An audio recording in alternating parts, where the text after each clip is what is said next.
You don't have any depth. You don't have any insight into the human condition. You're not a storyteller. Just go home. If you've been around movies since 2014, you might have seen this guy around. That's Drax from the movie Guardians of the Galaxy.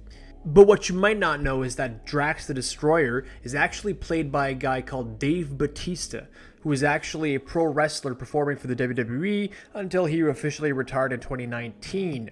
Okay, so what, you say? Plenty of meathead wrestlers play meathead characters all the time, and I agree with you. For shits and giggles, let's look at the list right now. We've got Triple H in Blade Trilogy, and The Chaperone. We've got Stone Cold Steve Austin in The Condemned, Hulk Hogan in Gremlins 2, Rowdy Roddy Piper in They Live, uttering this quite famous line: I have come here to chew bubblegum and kick ass. And I'm all out of bubblegum. And of course, these days we've got John Cena in The Suicide Squad, as well as Fast 9.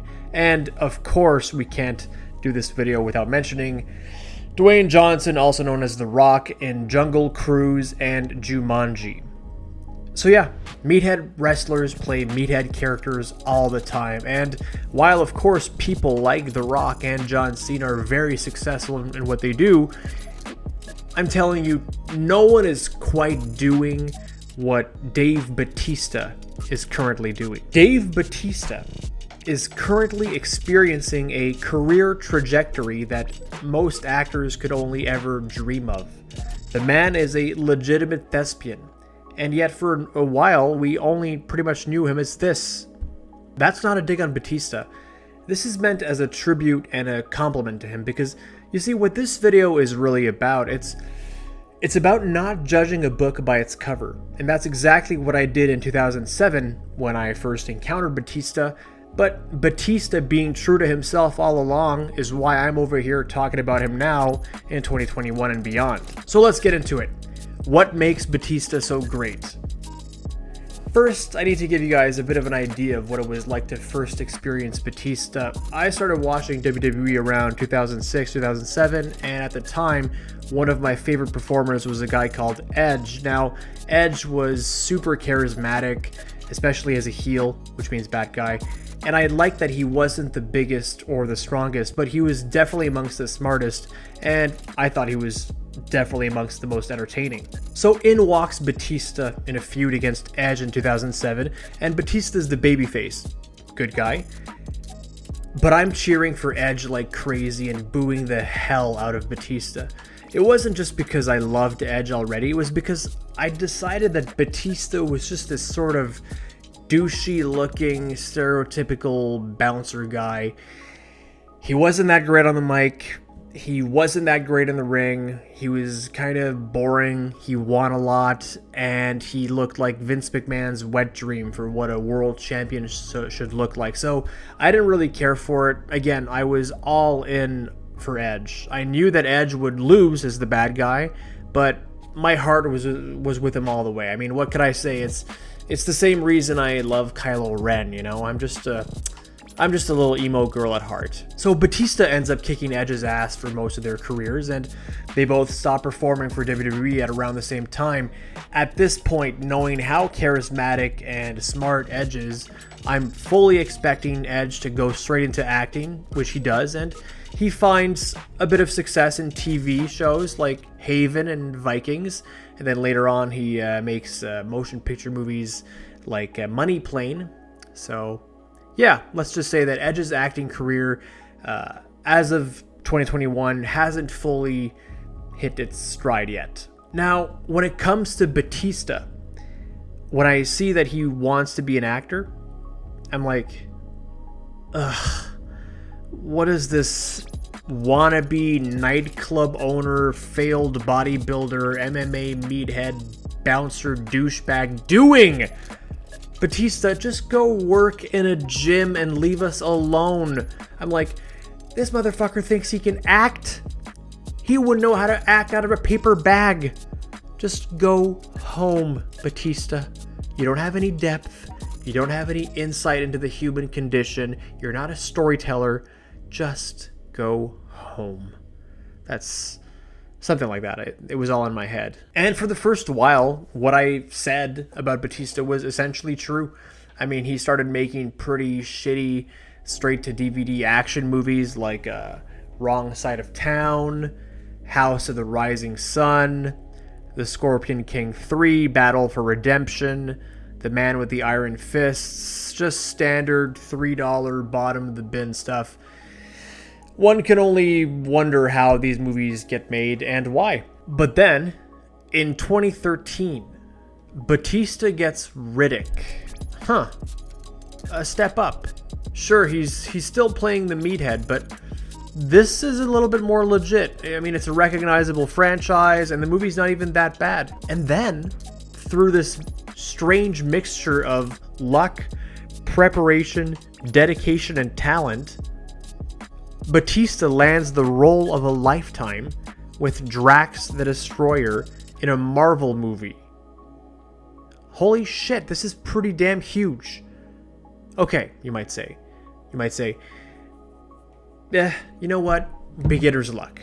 Sure, he's in a Marvel movie. Great, but listen, he's this guy that's like 6'6", great shape. How many of these guys could there be to be that role? So you're like, you just chalk it up again to beginner's luck. Except for the fact that almost right after Guardians of the Galaxy, Bautista lands a Bond film. Spectre in 2015, Mr. Hinks. He's the guy that beats the shit out of Daniel Craig. Here, let's take a look.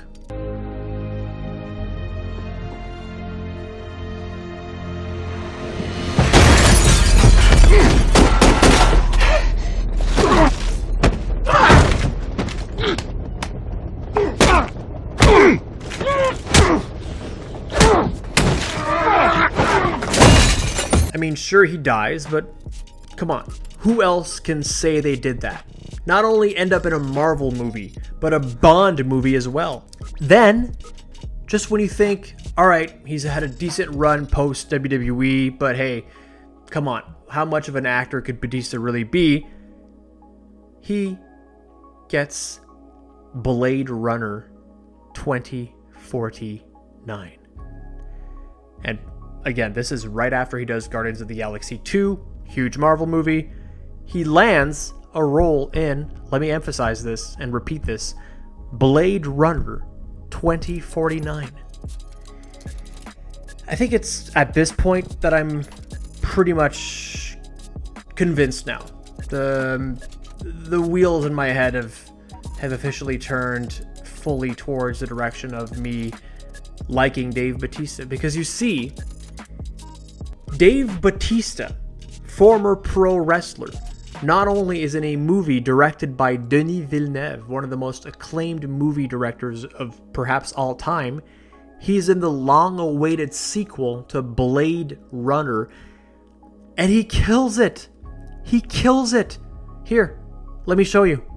How does it feel, killing your own kind? I don't retire my own kind because we don't run. Only older models do. And you new models are happy scraping the shit.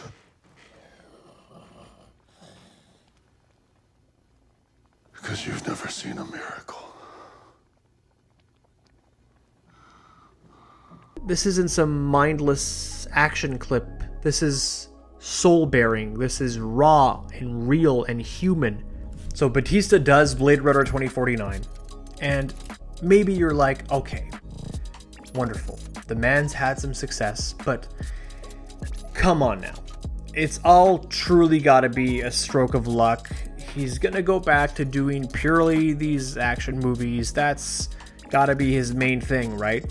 And for the first while after Blade Runner, that's pretty true. He goes back to making these fairly standard action adventure movies again, like, well, first of all, let's kick things off with Avengers Endgame, which, is one of the biggest movies of all time. Then he does Stuber. He does Escape Plan 2. He does My Spy. Fairly standard stuff until he gets cast in Dune. Dune has to be one of the most anticipated movies of all time.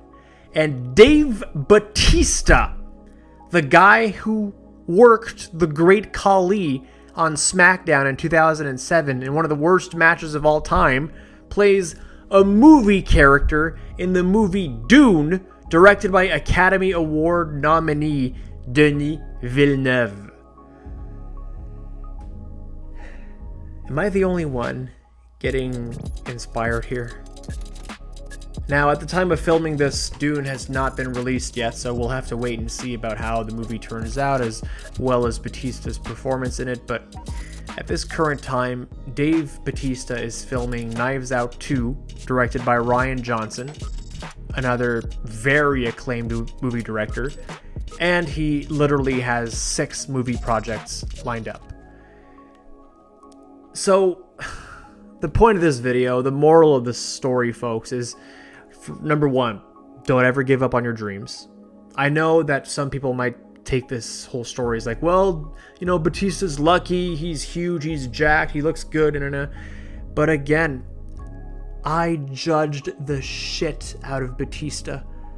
I judged him so badly when he first came into WWE. I'm like, this guy's gonna be gone super fast, and I couldn't even fathom the idea of this man being in movies directed by Denis Villeneuve and Rian Johnson, and yet here we are. So, I can now, without a shadow of a doubt, say that I'm a huge Dave Bautista fan. And I apologize to Dave Bautista for having judged him on his appearance. And I wish him the best of luck and success in his journey of dream chasing. Because that's what he is. A dream chaser. And his dream chasing inspires my dream chasing. Much like I hope that this video inspires your dream chasing. Okay. Talk to you guys soon. Thank you for hearing me out. And keep loving each other.